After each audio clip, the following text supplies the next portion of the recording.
Welcome to PS VGR news. Ram Kumar Reddy గారి కృషితో, జగన్మోహన్ రెడ్డి గారి ఆలోచనలతో టిట్కో ఇల్లు ఈరోజు పూర్తయ్యాయి. అది వెంకటగిరికి ఆ ప్రాంతం మన గతంలో చూస్తే మన నెల్లూరు జిల్లాలో ఉన్నప్పుడు మన జిల్లాలోకి అది ఆఖరి భాగం, ఏదో మూలపడిపోయిన భాగం లాగా ఉంది. ఈరోజు ఆ ప్రాంతం చూస్తూ ఉంటే వెంకటగిరి తొందరలోనే మన బౌండరీస్ కూడా దాటిపోయేట్టు బ్రహ్మాండమైన జగనన్న కాలనీ కానీ, టిట్కో ఇల్లు కానీ, దానికి ఎదురుగా రాబోయే నగరవనం కానీ చూస్తూ ఉంటే వెంకటగిరి అంతా మా ప్యాలెస్ వదిలి చిత్తూరు సైడ్ వెళ్ళిపోతుందేమో అనిపిస్తూ ఉంది. మిగతా ఓల్డ్ సిటీ అయిపోతుందేమో ఇది వెంకటగిరి. ఎట్టయినా మేలే, వెంకటగిరి అభివృద్ధికి అంటే మేము ఆశించేది ఏమి లేదు. వెంకటగిరి అంత పెద్దదైతే మాకు అంత సంతోషమే. దానికి రామ్ కుమార్ రెడ్డి గారికి కూడా ధన్యవాదాలు తెలియజేయాలా. ఆయన కృషి చాలా ఉంది దాంట్లో. అదేవిధంగా మన చైర్మన్ గారు కానీ, కౌన్సిలర్స్ కానీ వాళ్ళు చాలా కృషి పెట్టి ప్రాపర్గా బెనిఫిషరీస్ని ఐడెంటిఫై చేసి ఇచ్చింది. గత ప్రభుత్వంలో పూర్తయిపోయేది మేము చేసామని చెప్పుకుంటూ ఉన్నారు, కానీ వాస్తవంగా ఎప్పుడు పూర్తయింది, ఎవరిస్తున్నారు, ఏ ప్రభుత్వం ఇస్తున్నారో వాస్తవంగా ఇవ్వాలనే ఉద్దేశం ఏ ప్రభుత్వానికి ఉందో బెనిఫిషరీస్ కానీ ఇతరులు గ్రహిస్తారని నేను అనుకుంటున్నాను. ఎందుకంటే ఏదో ఊరికే అవుటర్ స్లాబ్స్ కట్టేసి వదిలేయటం కాదు అభివృద్ధి అంటే. వాస్తవంగా బెనిఫిషరీకి దాని లాభం అంటే ప్రజలకి ఎవరికైతే దాన్ని ఇచ్చారో వాళ్ళకి లాభం చెందినప్పుడే దాని ఫలితం ఉంటుంది. అది ఈరోజే జరగబోతూ ఉంది. మంత్రివర్యులు మున్సిపల్ మంత్రి శాఖ మంత్రివర్యులు సురేష్ గారు, మన నారాయణ స్వామి గారు, ముఖ్యమంత్రి నారాయణ స్వామి గారు కూడా సోమవారం వస్తున్నారు రామకుమార్ రెడ్డి గారు చెప్పారు. మరి ఇంకా మన పట్టణానికి ఖచ్చితంగా రామకుమార్ రెడ్డి గారికి ఏదైనా వాళ్ళని ఖచ్చితంగా అడగటం జరుగుతుంది. అదేవిధంగా రెండు ఎస్సీబీ ప్లాంట్ ఎస్టీపీ ప్లాంట్ ఇంకా ముందు పడతారని అనుకుంటున్నాను. ఈ మైనింగ్ విషయానికి వచ్చేప్పటికి రామకుమార్ రెడ్డి గారు ముఖ్య ఉద్దేశంగా నేను ఎందుకు మాట్లాడుకున్నానంటే, దాంట్లో అనాదిగా మా కుటుంబం మైనింగ్లో ఉంటా వచ్చింది. నేను 5వ తరం.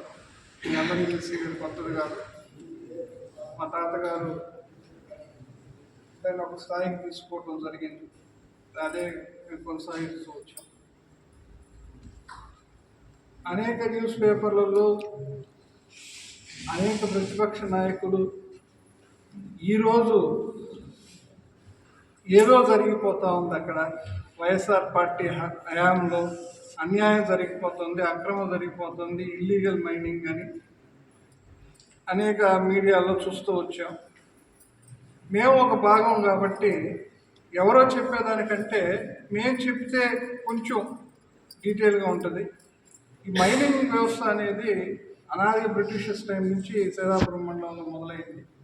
అప్పుడు మైకాక్ చేస్తూ వచ్చారు.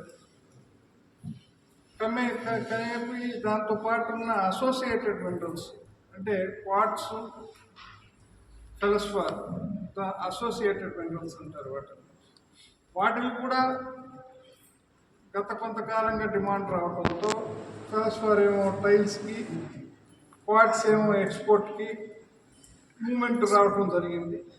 ఒక వాస్తవం ఏంటంటే గత కొంతకాలంగా ఆ క్వార్ట్స్కి ఇంకొంచెం ధర రావటం జరిగింది. దానివల్ల వచ్చిన గొడవ ఇదంతా.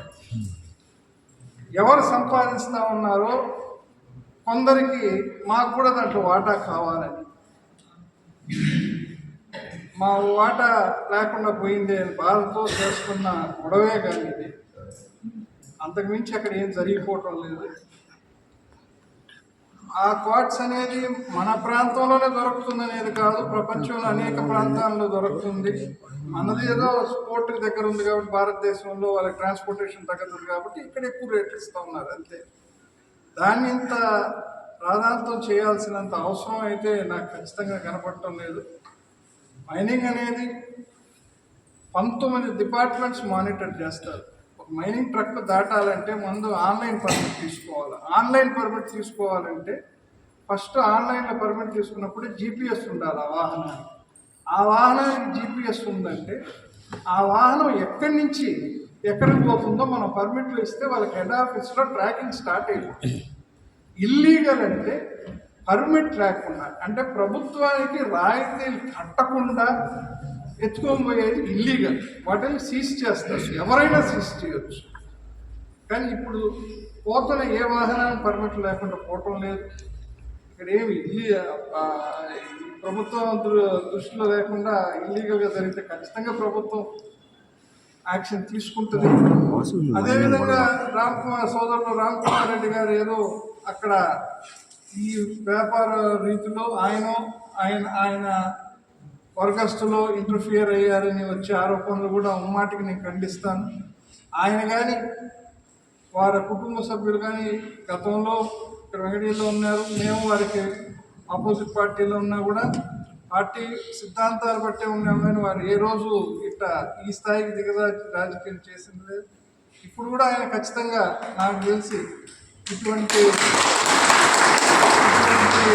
కార్యక్రమాలను ఆయన ఎంకరేజ్ చేయరు. ఇంకా ఏదన్నా ఉంటే ఆయన దృష్టికి తెచ్చినా, అధికారుల దృష్టికి తెచ్చినా ఖచ్చితంగా ఇల్లీగల్ దాన్ని వారు ఆపిస్తారని నేను నమ్ముతున్నాను.